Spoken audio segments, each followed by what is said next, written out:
What if a single photograph could rewrite everything we thought we knew about the past? In 1873, a family portrait was taken that would hide a devastating secret for over 150 years. This is the story of three young girls whose courage echoed through generations, waiting for the right moment to finally be heard. Don't forget to subscribe to the channel for more incredible historical stories that will change how you see the past. The fluorescent lights hummed softly in the basement archives of the Smithsonian Institution as Dr. Sarah Chen carefully lifted the deteriorated photograph from its protective sleeve. The year was 2023, and what lay before her was supposedly just another routine restoration project. A family portrait from 1873, donated by the estate of a prominent Virginia family. "Another post-Civil War family photo," muttered her colleague, Dr. Marcus Williams, adjusting his glasses as he peered over her shoulder. Probably just the usual. Wealthy plantation owners trying to maintain their image of respectability after losing the war. Sarah nodded absently, her trained eyes already scanning the sepia-toned image. The photograph showed 7 people arranged in front of a wooden house with large windows and shutters. 4 adults, 3 men in formal suits with bow ties and vests, and 1 woman in a long, dark dress, stood alongside 3 younger individuals who appeared to be of African descent. The morning light filtering through the small basement windows cast long shadows across the restoration table, creating an almost ethereal atmosphere around the old photograph. Sarah had been working in historical preservation for 15 years, but something about this particular image made her pause longer than usual. "Look at the positioning," Sarah observed, pointing with her gloved finger. "The contrast is stark. The white family members are dressed in their finest clothes, while these 3 girls—" She paused, studying the image more carefully. 2 of the girls stood barefoot, each holding what appeared to be woven baskets. The third sat in a chair, also barefoot, wearing a striped dress. Their expressions were stoic, almost blank, their eyes staring directly into the camera with an intensity that seemed to pierce through time itself. Dr. Williams leaned closer, his breath fogging his glasses slightly. "What's in those baskets, and why are they positioned like this, part of the family group but clearly separate?" Sarah squinted at the image, then reached for her magnifying glass. The photograph had suffered significant deterioration over the decades. Water damage, fading, and what appeared to be deliberate scratching in certain areas. The baskets the girls were holding were barely visible, obscured by layers of damage and age. "I can't make out the contents clearly," Sarah admitted, "but there's definitely something specific they're holding. We'll need to use the digital enhancement equipment to see what we're dealing with." Jennifer Martinez, Sarah's graduate assistant, entered the lab carrying a steaming cup of coffee and a stack of research files. At 26, Jennifer had already shown remarkable aptitude for historical detective work, often uncovering connections that more experienced researchers had missed. "I brought the provenance files for today's projects," Jennifer said, setting down the materials. This photograph came with quite a bit of documentation. The donor was Eleanor Whitmore Patterson, great-great-granddaughter of the original family. She said it had been stored in an attic for decades. Sarah accepted the files gratefully. "What else do we know about the family?" Jennifer consulted her notes. The Whitmores owned a tobacco plantation called Riverside Manor in Albemarle County, Virginia. The plantation operated from 1820 to 1885. According to the documentation, this photograph was taken in August 1873, during what the family called their annual harvest celebration. "Harvest celebration?" Dr. Williams repeated, his tone skeptical. "In August, tobacco harvest doesn't typically happen until late September or October." Sarah felt a chill run down her spine. Something about the timing didn't feel right. "What about the people in the photograph? Any identification?" Jennifer flipped through several pages. The White family members are identified as Colonel James Whitmore, his wife Margaret, their eldest son Charles, and Margaret's brother Thomas Caldwell. But there's no mention of the three girls. They're not named anywhere in the documentation.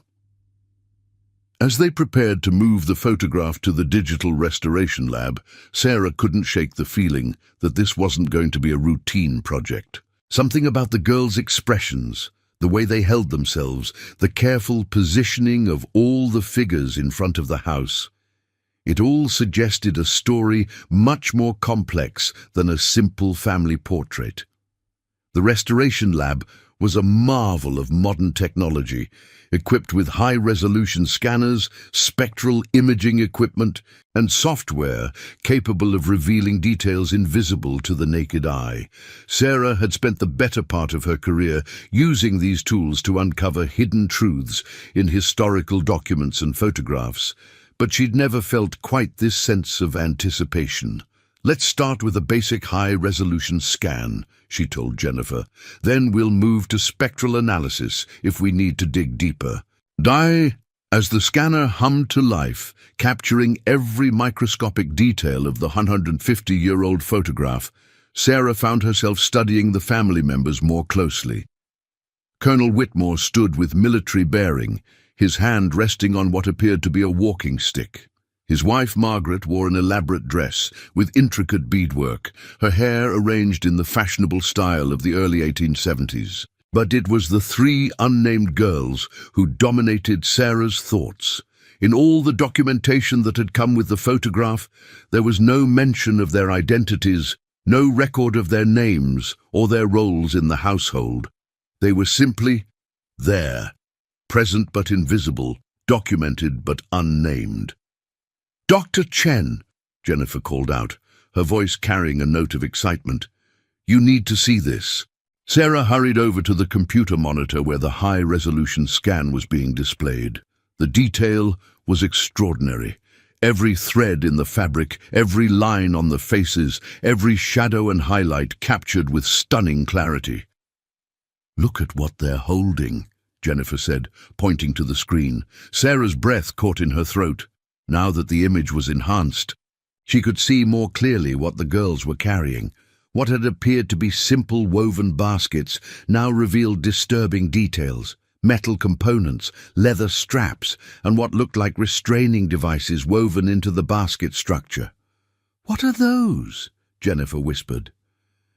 Sarah stared at the screen, her mind racing through her knowledge of 19th-century artifacts and plantation life. The shapes were familiar, but she couldn't quite place them. They looked almost like...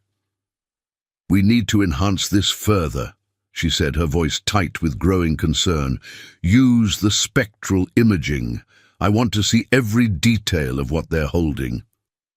Dr. Williams joined them at the monitor, his expression growing increasingly grave as he studied the enhanced image. "Sarah, I think we need to call in some additional expertise. This is starting to look like something much more significant than a family portrait." As Jennifer began setting up the spectral analysis equipment, Sarah stepped back from the monitor, her heart pounding. She had a terrible suspicion about what they were about to discover, but she hoped, desperately hoped, that she was wrong. The spectral imaging process took nearly an hour, using different wavelengths of light to reveal details that had been hidden by time and damage. The team worked in tense silence, each of them sensing that they were on the verge of uncovering something that would change their understanding of the photograph entirely. When the final image appeared on the screen, the room fell completely silent. The objects in the girls' hands were now clearly visible in all their horrifying detail. Hidden within what appeared to be innocent woven baskets were punishment devices, metal collars with protruding spikes, shackles designed to prevent movement, and restraining implements used on enslaved people. The baskets had been deliberately woven around these instruments of oppression, disguising them for the photograph while forcing the girls to display the very symbols of their bondage. "Oh my God," Jennifer breathed, her hand covering her mouth. Sarah felt sick to her stomach. This wasn't just a family portrait. It was a document of psychological cruelty, a deliberate humiliation disguised as domesticity. The girls weren't just posing for a photograph. They were being forced to hold and display the instruments of their oppression, their suffering, made into props for the family's portrait. Dr. Williams removed his glasses and cleaned them slowly, a gesture Sarah recognized as his way of processing shocking information. "This changes everything," he said quietly. "This isn't just a historical photograph anymore. It's evidence of a crime." "Dagi, we need to document everything," Sarah said, her voice steady despite the turmoil she felt inside. "Every detail, every enhancement, every piece of evidence. This photograph just became one of the most important historical documents we've ever worked with." As the team began the meticulous process of documenting their discovery, Sarah couldn't stop looking at the girls' faces. Now that she knew what they were being forced to hold, their expressions took on a completely different meaning. It wasn't blank resignation, it was quiet endurance. It was the look of people who understood exactly what was being done to them and were determined to survive it with their dignity intact. The photograph that had seemed like a simple post-Civil War family portrait just hours before had revealed itself to be something far more significant. A window into the psychological warfare of slavery and its aftermath, preserved in silver and light for more than a century, waiting for the right moment to tell its terrible truth. Jennifer was the first to break the silence that had settled over the lab. "Dr. Chen, we need to think about how we're going to handle this. Once this information becomes public, it's going to have enormous implications." Sarah nodded, understanding the weight of responsibility that now rested on their shoulders. "First, we need to research everything we can about this family, this plantation. And most importantly, we need to try to identify these girls. They have names, they had lives, they deserve to be remembered as more than just victims in a photograph." Dr. Williams was already pulling up databases on his laptop. "I'll start with plantation records, census data, and local historical societies. If these girls lived on the Whitmore plantation, there might be some record of them somewhere. I'll contact the National Museum of African American History and Culture," Sarah said. "They need to know about this discovery immediately. And I'll reach out to genealogical societies. There might be descendants who have family stories that could help us identify the girls." As the team dispersed to begin their research, Sarah remained alone with the photograph, staring at the enhanced image on her monitor. The three girls looked back at her across 150 years, their eyes holding secrets and sorrows that were finally beginning to be understood. She thought about the harvest celebration mentioned in the family documentation. Now she understood what was really being celebrated, not the gathering of crops, but the demonstration of power, the public humiliation of three young girls who had likely tried to escape or resist in some way. The photograph was a warning, a message to other enslaved people about what happened to those who dared to seek freedom. But it was also, Sarah realized, something its creators never intended it to be, a testament to the courage of three girls who had endured the unendurable and somehow found the strength to look directly into the camera, refusing to be completely broken even in their darkest moment. The news of the discovery spread through the academic community like wildfire. Within days, Sarah Chen's phone was ringing constantly, with calls from historians, journalists, and museum curators, all wanting to know more about the photograph and its devastating revelation. But Sarah was determined to approach the situation with the gravity and respect it deserved. "We can't just release this to the media without proper context," she explained to Dr. Williams during their morning meeting. "We need to research the family, the plantation, and most importantly, we need to find out who these girls were." Dr. Patricia Hawkins, director of the National Museum of African American History and Culture, had driven over from Washington, D.C. as soon as she received Sarah's call. Now she sat in the restoration lab, studying the enhanced images with the careful attention of someone who had spent decades working with artifacts of slavery and its aftermath. "This is extraordinary," Dr. Hawkins said, her voice heavy with emotion. "I've seen thousands of photographs from this period, but I've never seen anything quite like this. The deliberate cruelty, the psychological warfare, it's all right there in plain sight, hidden for 150 years. Jennifer had spent the past 3 days diving deep into historical records, and her research was beginning to paint a disturbing picture of the Whitmore plantation and its operations in the post-Civil War period. "I've found some troubling information about Colonel James Whitmore," Jennifer reported, spreading documents across the table. "After the war, he was investigated by the Freedmen's Bureau for allegedly continuing to hold enslaved people on his plantation. The investigation was dropped due to lack of evidence, but there are multiple complaints filed against him." Dr. Williams looked up from his own research. "I found similar information in local newspaper archives. There are several articles from the Richmond Dispatch between 1870 and 1875 about labor disputes on various plantations in Albemarle County. The Whitmore plantation is mentioned specifically in 3 different articles. Sarah studied the newspaper clippings that Williams had printed out. The language was coded, but the implications were clear. Labor disputes was often a euphemism for enslaved people attempting to leave plantations or demanding wages for their work. "What about the girls?" Dr. Hawkins asked. "Any progress on identifying them?" Jennifer pulled out another set of documents. "This is where it gets interesting. I found a Freedmen's Bureau report from 1874, 1 year after the photograph was taken, that mentions 3 young women who escaped from a plantation in Albemarle County. Their names were listed as Celia, Ruth, and Mary." The room fell silent as everyone absorbed this information. These weren't just anonymous figures in a photograph. They were real people with names, people who had found the courage to escape their captors.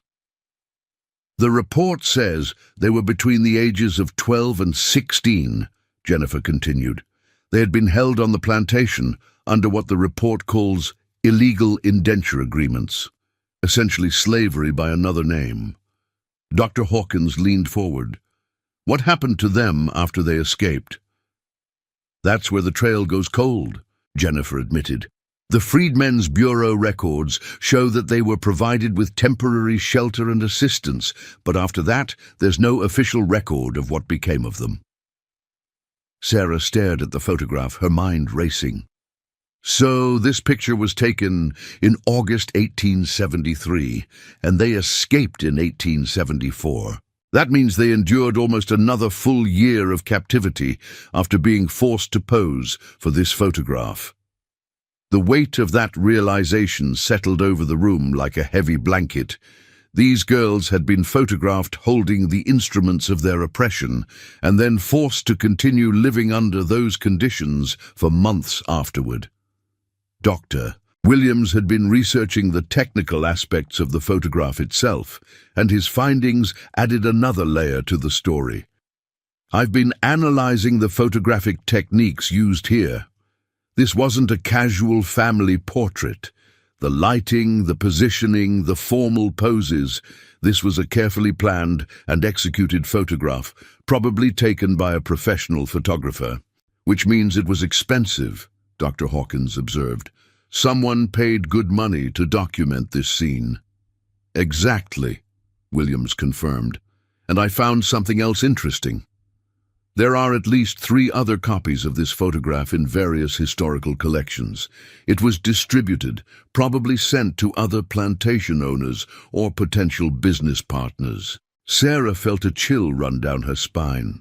So this wasn't just about humiliating these 3 girls. It was about sending a message to a wider audience. "A message about power and control," Dr. Hawkins agreed. about what happened to people who tried to resist or escape. Jennifer had been quietly working on her laptop while the others talked, and now she looked up with excitement. "I think I found something. I've been searching genealogy websites and family history forums, and I found a post from someone named Robert Jackson who's been researching his family history." She turned her laptop screen toward the group.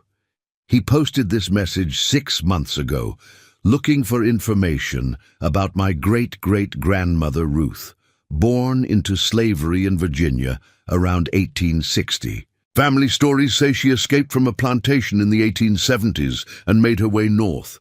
She used to talk about a photograph where she was forced to hold something terrible, and about 2 friends named Celia and Mary who were with her." The room erupted in excitement. This was the breakthrough they had been hoping for, a direct descendant who might have family stories that could fill in the gaps in the historical record. "We need to contact him immediately," Sarah said, "but we need to be careful about how we approach this. This is going to be incredibly emotional for him and his family."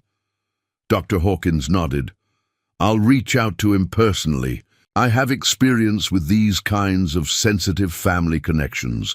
We need to make sure he understands what we've discovered and give him time to process it before we ask for his help." Over the next several days, the team continued their research while Dr. Hawkins carefully made contact with Robert Jackson. The initial conversation was emotional and difficult, but Jackson was eager to learn more about his ancestors' story. "My great-great-grandmother Ruth lived to be 94 years old," Jackson told them during their first video call. "She died in 1967, when I was just a teenager, but I remember her stories. She used to say that the worst day of her life was when she had to hold the devil's tools for a white man's camera." Sarah felt tears welling up in her eyes. The devil's tools, that's exactly what they were. Jackson continued, his voice heavy with emotion. "She said that she and 2 other girls made a promise that day. They promised each other that no matter what happened, they would survive. They would remember, and they would make sure their children and grandchildren knew the truth about what happened to them." "Did she ever talk about escaping?" Jennifer asked. "Oh, yes," Jackson replied. "She said it took them almost a year to plan it. They had to be so careful because they knew what would happen if they were caught. But Ruth always said that after that photograph was taken, she knew she would rather die trying to be free than live one more day in that place." Dr. Williams leaned forward. "Did she ever mention what happened to Celia and Mary?" Jackson's expression grew sad. That was the hardest part for her. When they escaped, they had to split up to avoid being tracked.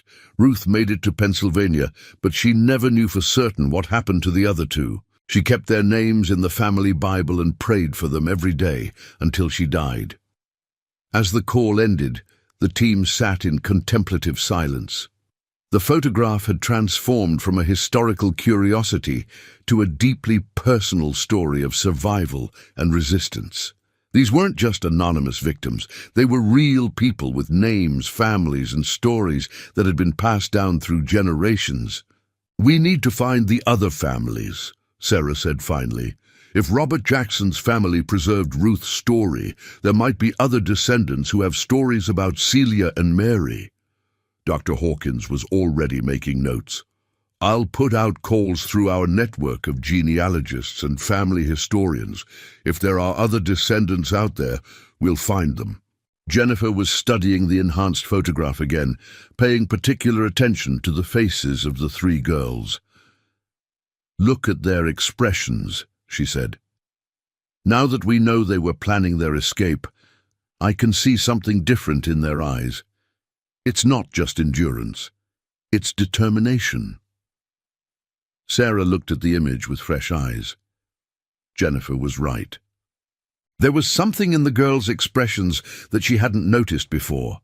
A quiet strength, a refusal to be completely broken despite the horrors they were enduring. "They were already planning their freedom when this photograph was taken," Sarah realized. Even in their darkest moment, they were thinking about the future, about survival.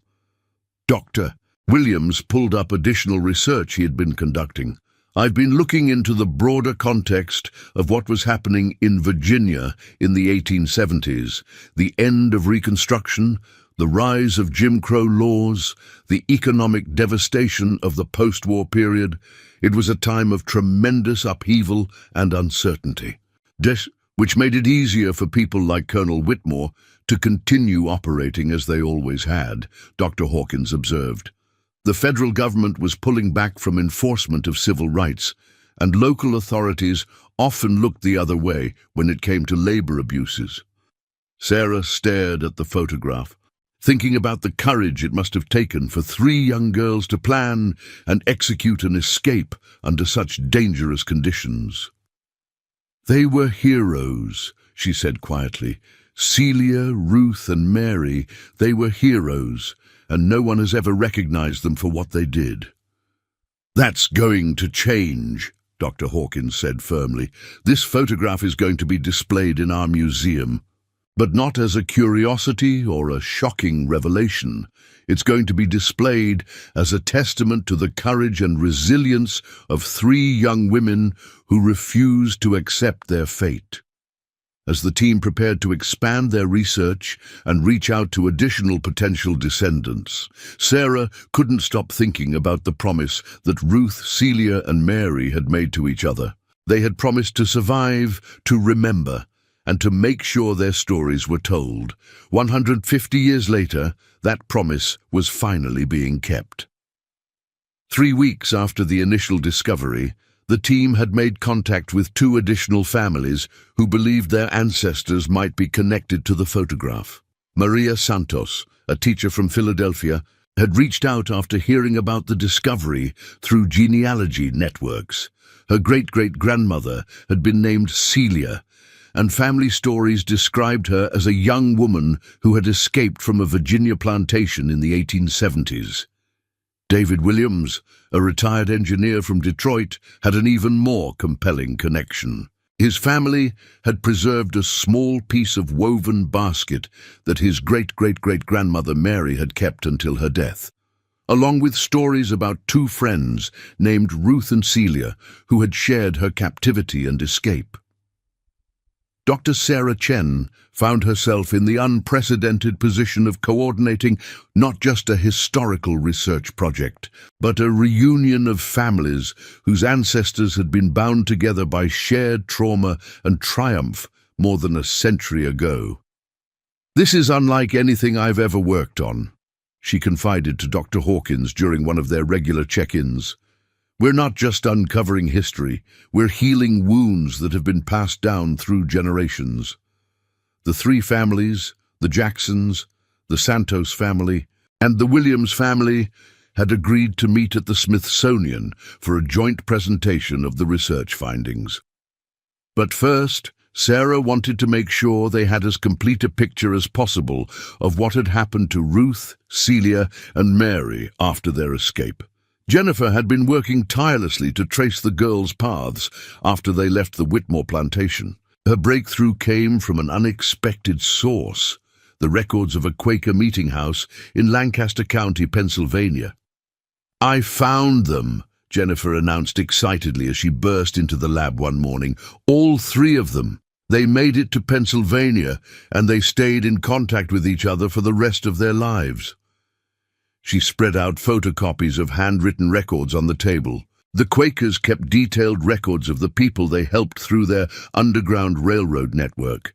Even though the war was over, they continued to assist people who were escaping from illegal bondage situations. Sarah studied the documents, her heart racing. What do they say? Ruth arrived first, in September 1874. Jennifer read from the records. She was described as a young woman of approximately 16 years, bearing physical and emotional scars from her captivity, but possessed of remarkable strength and determination. Jennifer turned to another page. Celia arrived 2 weeks later. The records say she was the youngest of 3 companions who had escaped together but were forced to separate for safety. She carried with her a small piece of woven material that she said was a reminder of a promise made to her friends. "And Mary?" Dr. Williams asked.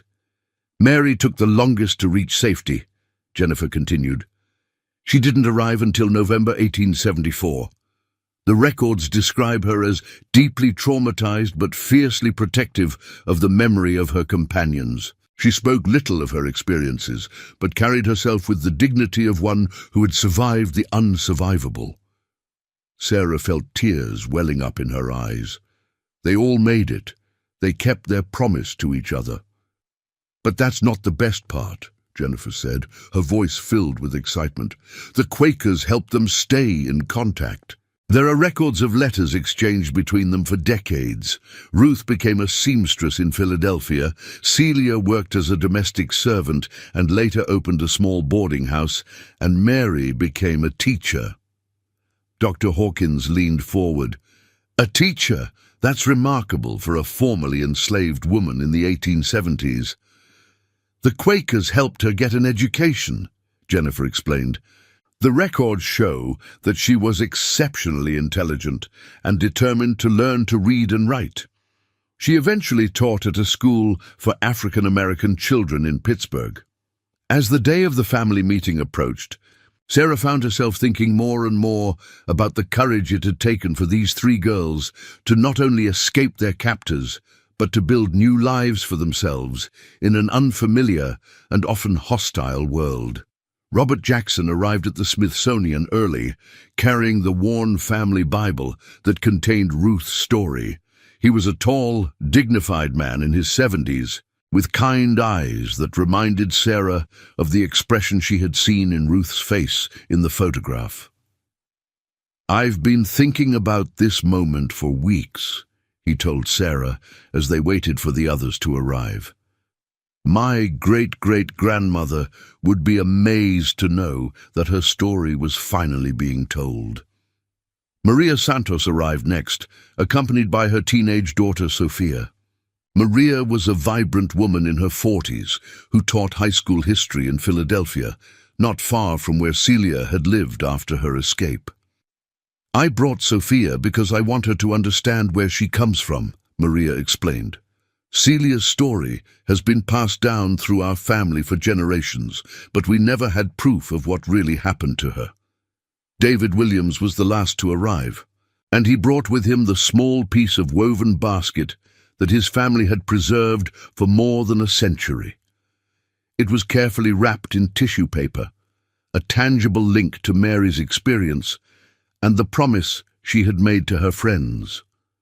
"My great-great-great-grandmother kept this until the day she died," he explained, carefully unwrapping the fragment. "She said it was a reminder that even in the darkest times, people could find ways to survive and help each other." Dr. Sarah Chen looked around the room at the 3 families, feeling the weight of the moment. "Before we look at the photograph and discuss what we've discovered, I want you all to know that what we're about to share is difficult. But it's also a testament to the incredible courage and resilience of your ancestors." She activated the large monitor that displayed the enhanced photograph. The room fell silent as the 3 families saw for the first time the image of their ancestors holding the instruments of their oppression. Robert Jackson was the first to speak, his voice barely above a whisper. "That's her. That's Ruth. I can see the resemblance to my grandmother." Maria Santos reached for her daughter's hand. "Celia was so young," she said, tears streaming down her face. "She was just a child." David Williams stared at the image of Mary, his jaw clenched with emotion. "She looked so strong," he said finally. "Even in that terrible moment, she looked strong." Dr. Hawkins stepped forward. "What your ancestors endured was horrific, but what they did afterward was extraordinary. They didn't just survive, they thrived. They built families, they contributed to their communities, and they made sure their stories were preserved." Jennifer began sharing the research they had uncovered about the girls' lives after their escape. As she read from the Quaker records and other historical documents, the families learned details about their ancestors that had been lost to time. Ruth lived to be 94, Jennifer reported. She married a man named Samuel Jackson in 1878, and they had 7 children. She was known in her community as a skilled seamstress and a woman of great faith. The records show that she regularly sent money to help other escaped slaves find their footing in the North. Maria Santos wiped tears from her eyes. "That sounds just like the stories my grandmother told me about Celia. She said Celia never forgot where she came from and always tried to help others." "Celia lived to be 89, Jennifer continued. "She married twice. Her first husband died young and had 5 children. She opened a boarding house in Philadelphia that became known as a safe place for African Americans traveling north. The city records show that she was involved in several charitable organizations." David Williams nodded. "Mary lived to be 76. She never married, but she devoted her life to education. The records show that she taught for over 40 years and was instrumental in establishing 3 schools for African American children in western Pennsylvania." As Jennifer shared more details about the women's lives, a remarkable picture emerged. Despite the trauma they had endured, Ruth, Celia, and Mary had not only survived, but had dedicated their lives to helping others and building stronger communities. They stayed in contact with each other for their entire lives, Jennifer revealed. The Quaker records include copies of letters they exchanged. They wrote about their families, their work, and their memories of their time together. In every letter, they reminded each other of the promise they had made. Robert Jackson opened his family Bible and showed the group the handwritten names and dates that Ruth had recorded. "She kept track of all of us," he said. "Every birth, every death, every important event in the family. She said it was important to remember where we came from." Maria Santos pulled out a small photograph from her purse. "This is Celia in 1920, when she was in her 60s. She's standing in front of her boarding house." The photograph showed an elderly African-American woman with kind eyes and a determined expression, standing proudly in front of a 3-story building. David Williams shared a letter that Mary had written to a niece in 1925. "She talks about the importance of education and remembering the past," he said, reading from the faded paper. "We must never forget what we came from, but we must also never let it define what we can become." As the families shared their stories and artifacts, Sarah realized that she was witnessing something extraordinary. The photograph that had documented a moment of terrible cruelty had become the catalyst for a reunion that spanned generations and honored the memory of 3 remarkable women. "There's something else we want to share with you," Dr. Hawkins said. "We've been working with the museum's exhibition team to create a permanent display that will tell Ruth, Celia, and Mary's story. But we want to make sure it's done in a way that honors their memory and respects your family's wishes." The families spent the next hour discussing how they wanted their ancestors' story to be told. They agreed that the photograph should be displayed, but with proper context that emphasized the women's courage and resilience rather than just their suffering. "People need to see this," Maria Santos said firmly. "They need to understand what really happened after slavery was supposed to end. But they also need to know that Ruth, Celia, and Mary didn't let it destroy them." Robert Jackson nodded. "My great-great-grandmother always said that the truth has a way of coming out, even when people try to hide it. She would want people to know her story." David Williams looked at the photograph one more time. Mary used to tell her students that education was the key to freedom. She would want this to be a teaching moment, a way to help people understand the past so they can build a better future. As the meeting concluded, The three families exchanged contact information and made plans to stay in touch. They had been brought together by a 150-year-old photograph, but they were now connected by something much stronger: the shared legacy of three women who had refused to be broken by their circumstances. Sarah watched as Robert Jackson, Maria Santos and David Williams stood together in front of the photograph, holding hands in a gesture that seemed to bridge the gap between past and present. Their ancestors' promise to survive and remember had been kept, and now their story would finally be told with the dignity and respect it deserved. 6 months after the discovery, the photograph had become the centerpiece of a groundbreaking exhibition at the National Museum of African American History and Culture. Unbroken Promises, the story of Ruth, Celia, and Mary had drawn visitors from around the world, but more importantly, it had sparked a national conversation about the hidden stories of slavery and its aftermath. Dr. Sarah Chen stood in the exhibition hall, watching a group of middle school students as they listened to their teacher explain the significance of what they were seeing. The display had been carefully designed to honor the memory of the three women, while educating visitors about the broader historical context of their experiences. It's remarkable how this one photograph has changed so many people's understanding of post-Civil War history, said Jennifer, who had been promoted to lead researcher on the project. We've documented over 60 families who have come forward with their own stories of ancestors who experienced similar situations. Sarah nodded, watching as Robert Jackson approached the group of students. He had become a regular volunteer at the museum, often serving as a guide for the exhibition. His presence added a personal dimension to the display that no amount of historical context could provide.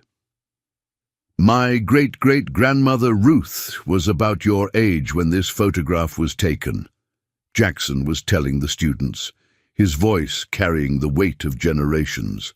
She used to tell us that even in the darkest times, people have choices. They can choose to give up, or they can choose to survive and fight for something better. One of the students, a young African-American girl who couldn't have been more than 12, raised her hand. Did she ever get to see this picture again? Jackson smiled sadly. No, sweetheart. Ruth died long before we found this photograph. But I think she would be proud to know that people are finally seeing the truth of what happened to her and her friends. The girl nodded solemnly, her eyes moving between Jackson's face and the photograph on the wall. What happened to the bad people who did this to them? It was a question that many visitors asked, and Jackson had developed a thoughtful response. Some of them faced consequences, but many didn't. That's why it's so important for us to remember these stories and make sure they're never forgotten. We have to be the ones who make sure justice is done, even if it takes 150 years. Dr. Patricia Hawkins joined Sarah as they watched the interaction. We've had requests from over 50 museums to display copies of the photograph and tell the story. It's becoming a traveling exhibition that will reach millions of people. That's exactly what Ruth, Celia, and Mary would have wanted, Sarah replied. The more people who see it, the more we honor their memory and keep their promise alive. Oh, the impact of the discovery had extended far beyond museums and academic circles. Documentary filmmakers had created a powerful film about the photograph and the search for the women's stories. Authors had written books exploring the broader implications of the discovery. Most importantly, it had inspired new research into other hidden aspects of post-Civil War history. Maria Santos had used her family's connection to Celia to establish a scholarship fund for young women studying African American history. Celia never got the chance to get a formal education, she explained during the scholarship announcement ceremony. But she always believed in the power of knowledge and truth. This scholarship is our way of continuing her legacy. The first recipient of the Celia Santos Memorial Scholarship was Amara Johnson, a high school senior from Richmond, Virginia, whose own great-great-grandmother had been enslaved in the same county where the Whitmore plantation had operated. "When I first saw the photograph, I felt angry," Amara said during her acceptance speech. "Angry that those girls had to endure such cruelty. Angry that it took 150 years for their story to be told. But then I realized that anger without action is just noise. Ruth, Celia, and Mary didn't just survive. They built something better. That's what I want to do too." David Williams had worked with genealogists and historians to create a comprehensive family tree that traced Mary's descendants through 5 generations. The project had uncovered dozens of teachers, doctors, lawyers, and community leaders who could trace their lineage back to the young woman who had been forced to hold instruments of oppression in a photograph but had gone on to dedicate her life to education. Mary always said that family was everything.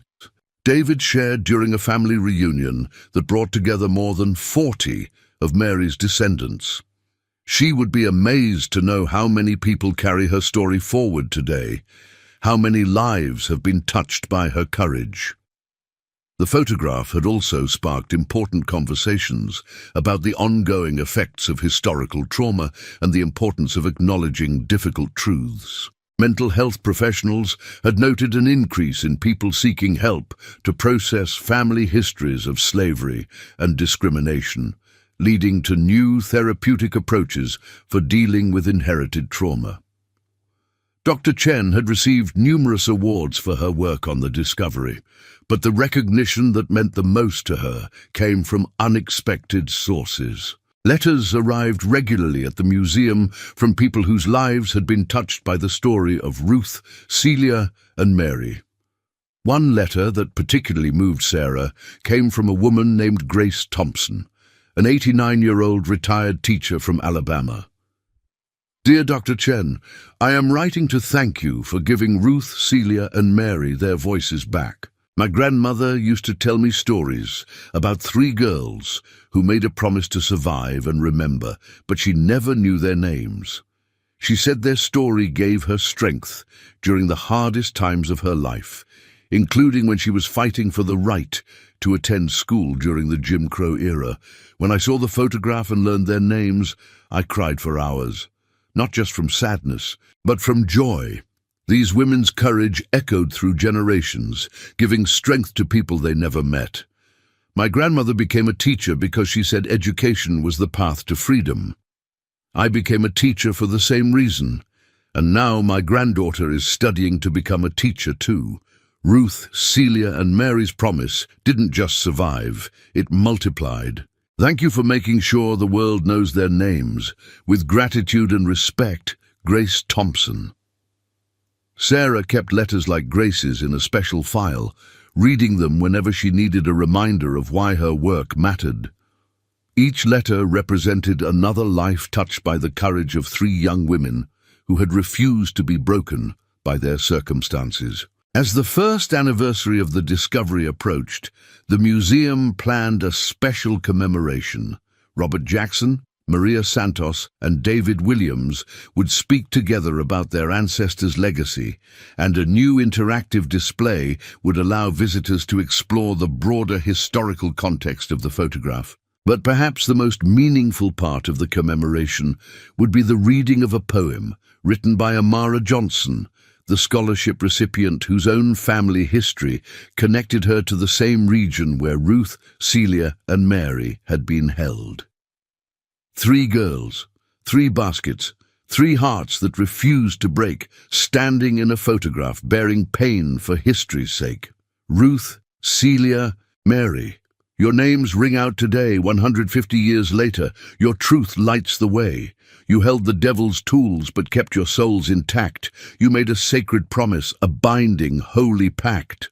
To survive, to remember, to never let them win, to plant seeds of freedom that would grow from within.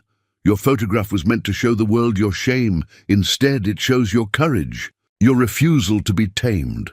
3 girls, 3 women, 3 spirits burning bright. Your legacy of truth has turned darkness into light.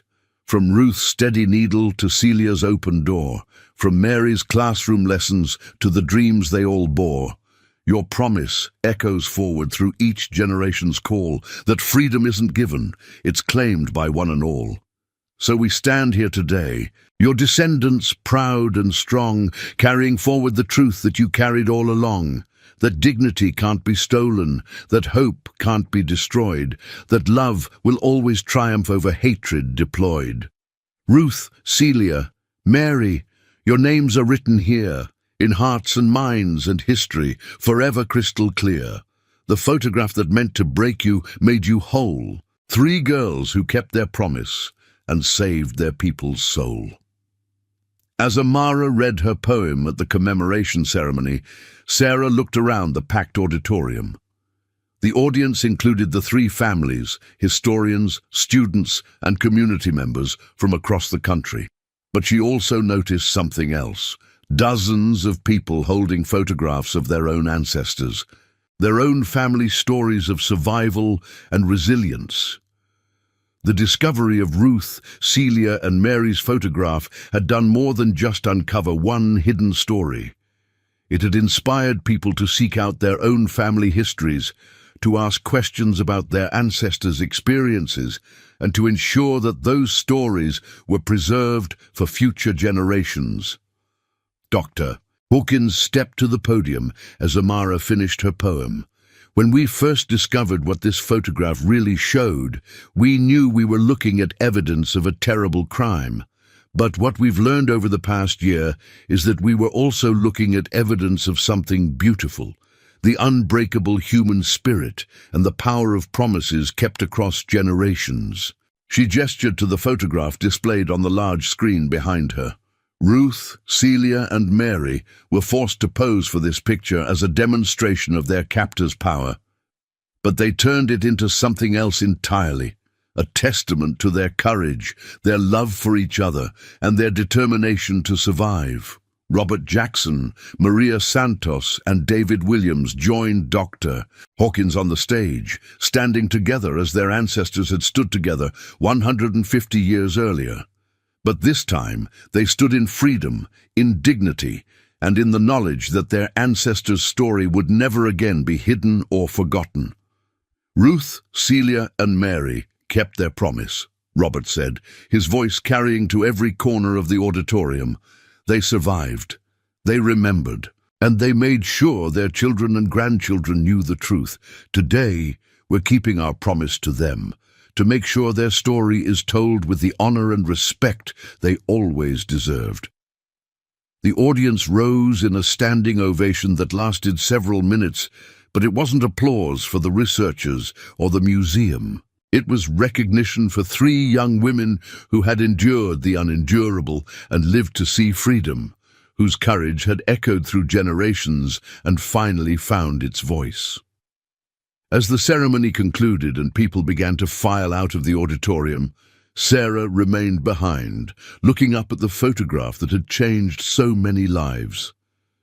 Ruth, Celia, and Mary stared back at her across the centuries, their eyes no longer holding just pain and endurance, but also the satisfaction of promises kept and stories finally told. The photograph that had hidden its terrible secret for 150 years had become something its original creators never intended, a powerful testament to the unbreakable human spirit and the ultimate triumph of truth over oppression. More than that, it had become a bridge connecting past and present, ensuring that the courage of 3 young women would inspire generations yet to come. In the months that followed, the exhibition continued to draw visitors from around the world. Schools organized field trips specifically to see the photograph and learn about Ruth, Celia, and Mary's story. Researchers used it as a starting point for investigations into other hidden aspects of post-Civil War history. Families used it as inspiration to seek out their own ancestors' stories. But perhaps most importantly, the photograph served as a reminder that history is not just about dates and events. It's about people, real people with names and faces and stories that deserve to be remembered. People like Ruth, Celia, and Mary, who faced unimaginable cruelty but refused to let it define them, who made promises to each other and kept them across decades and generations. Their story had been hidden for 150 years, but it had never been lost. It had lived on in family memories, in whispered stories, in the courage of descendants who carried their ancestors' strength in their hearts. And now, finally, it was being told with the dignity and respect it had always deserved.